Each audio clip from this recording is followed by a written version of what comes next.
সেই হিন্দু সমাবেশ দেখবেন, সেই হিন্দু সমাবেশ মহাসমুদ্রে পরিণত হয়েছে।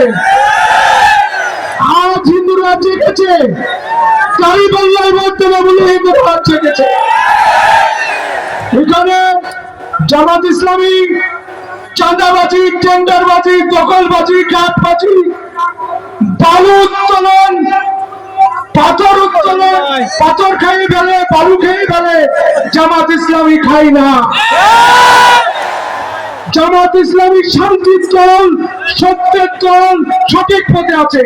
সেই জামাত ইসলামীতে আপনারাও আছেন, আমরাও আছি। মানুষ মনে করে যে হিন্দুরা জামাত ইসলামে নাই, এবার তো ভোট দিয়ে প্রমাণ করাই দেবে হিন্দুরা জামাত ইসলামে আছে। আর আপনারা এই ইজ্জতুল্লাহ সাহেব, আপনি একটু উঠে দাঁড়ান, আপনি একটু উঠে দাঁড়ান, সবাই আপনি ইজ্জতুল্লাহ সাহেবকে ভোট দেবেন, সেই প্রতিজ্ঞাবদ্ধ করেন।